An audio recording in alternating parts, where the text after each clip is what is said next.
Hi friends, chicken ದೊನ್ನೆ ಬಿರಿಯಾನಿ ಮಾಡೋದ ಬನ್ನಿ. ನೀವಿನ್ನೂ ನನ್ನ ಚಾನಲ್ಗೆ ಸಬ್ಸ್ಕ್ರೈಬ್ ಆಗಿಲ್ಲ ಅಂದರೆ ಸಬ್ಸ್ಕ್ರೈಬ್ ಮಾಡಿ, ಲೈಕ್ ಮಾಡಿ, ಶೇರ್ ಮಾಡಿ. ಬಿರಿಯಾನಿ ಸೂಪರಾಗಿರುತ್ತೆ, ಮಾಡ್ಕೊಳ್ಳಿ. ಬಿರಿಯಾನಿ ಮಾಡಲಿಕ್ಕೆ ಬೇಕಾಗುವ ಸಾಮಗ್ರಿಗಳು: ಪುದೀನ ಸೊಪ್ಪು, ಕೊತ್ತಂಬರಿ ಸೊಪ್ಪು, ಹಸಿಮೆಣಸಿನ್ಕಾಯಿ, ಶುಂಠಿ, ಬೆಳ್ಳುಳ್ಳಿ, ಪಾಲಕ್ ಸೊಪ್ಪು, ಟೊಮೊಟೊ, ಚಿಕನ್, ಈರುಳ್ಳಿ, ಉಪ್ಪು, ಮಸಾಲ ಮತ್ತು ಎಣ್ಣೆ. ಒಂದು ಮಿಕ್ಸಿ ಜಾರ್ಗೆ ಬೆಳ್ಳುಳ್ಳಿ ಹಾಕ್ಕೊಳ್ಳಿ, ಶುಂಠಿ ಹಾಕ್ಕೊಳ್ಳಿ, ಹಸಿಮೆಣ್ಸಿನ್ಕಾಯಿ ಹಾಕ್ಕೊಳ್ಳಿ, ಕೊತ್ತಂಬರಿ ಸೊಪ್ಪು, ಪುದೀನ ಸೊಪ್ಪು, ಪಾಲಕ್ ಸೊಪ್ಪು ಇವಿಷ್ಟು ಹಾಕ್ಕೊಂಡು ರುಬ್ಕೊಳ್ಳಿ. ಒಂದು ಕುಕ್ಕರ್ಗೆ ಎಣ್ಣೆ ಹಾಕ್ಕೊಳ್ಳಿ. ಎಣ್ಣೆ ಸ್ವಲ್ಪ ಬಿಸಿ ಆದಮೇಲೆ ಈರುಳ್ಳಿ ಹಾಕ್ಕೊಳ್ಳಿ.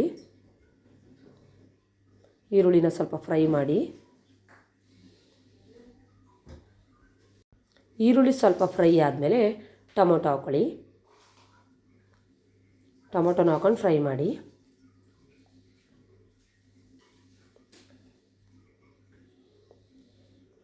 ರುಬ್ಬಿರುವ ಮಸಾಲೆನ ಹಾಕ್ಕೊಳ್ಳಿ.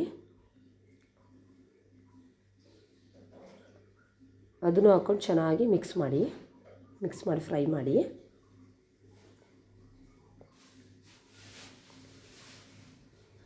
ಚಿಕನ್ ನಾಟಿ ಮಸಾಲ ಪೌಡ್ರನ್ನ ಹಾಕ್ಕೊಳ್ಳಿ. ತೇಜು ಮಸಾಲಾನ ಉಪಯೋಗಿಸ್ತಾ ಇದ್ದೀನಿ ನಾನು, ತುಂಬಾ ಚೆನ್ನಾಗಿರುತ್ತೆ. ಎಲ್ಲ ಸ್ವಲ್ಪ ಬೆಂದು ಎಣ್ಣೆ ಬಿಟ್ಟ ಮೇಲೆ ಚಿಕನ್ ಹಾಕ್ಕೊಳ್ಳಿ. ಅದನ್ನು ಚಿಕನ್ ಹಾಕ್ಕೊಂಡು ಚೆನ್ನಾಗಿ ಮಿಕ್ಸ್ ಮಾಡಿ.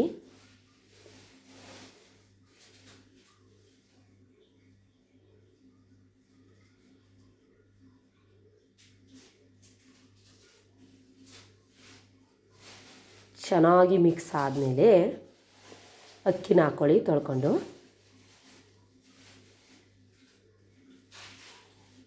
ನಾನು ಅರ್ಧ ಕೆಜಿ ಚಿಕನ್ನು ಮತ್ತು ಅರ್ಧ ಕೆಜಿ ಅಕ್ಕಿನ ಹಾಕ್ಕೊಂಡಿದ್ದೀನಿ. ಅದನ್ನು ಹಾಕ್ಕೊಂಡು ಚೆನ್ನಾಗಿ ಮಿಕ್ಸ್ ಮಾಡಿ.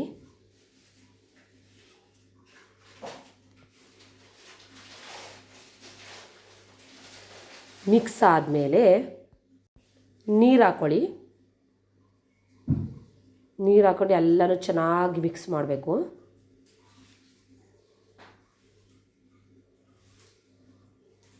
ಸ್ವಲ್ಪ ಉಪ್ಪು ಹಾಕ್ಕೊಳ್ಳಿ, ಯಾಕಂದರೆ ಮಸಾಲ ಪೌಡ್ರಲ್ಲಿ ಸ್ವಲ್ಪ ಉಪ್ಪನ್ನ ಆ್ಯಡ್ ಮಾಡಿರ್ತಾರೆ, ಅದರಿಂದ ಸ್ವಲ್ಪನೇ ಹಾಕ್ಕೊಳ್ಳಿ. ಮತ್ತು ಕುಕ್ಕರ್ ಮುಚ್ಚಳನ ಮುಚ್ಕೊಳ್ಳಿ. ಮುಚ್ಚಾಗಿ 2 ವಿಸಲ್ ಆದಮೇಲೆ, ತಣ್ಣಗಾದಮೇಲೆ ಕುಕ್ಕರು ಓಪನ್ ಮಾಡಿ. ಚಿಕನ್ ದೊನ್ನೆ ಬಿರಿಯಾನಿ ರೆಡಿ. ತುಂಬಾ ಟೇಸ್ಟಿಯಾಗಿರುತ್ತೆ, ಮಾಡ್ಕೊಳ್ಳಿ.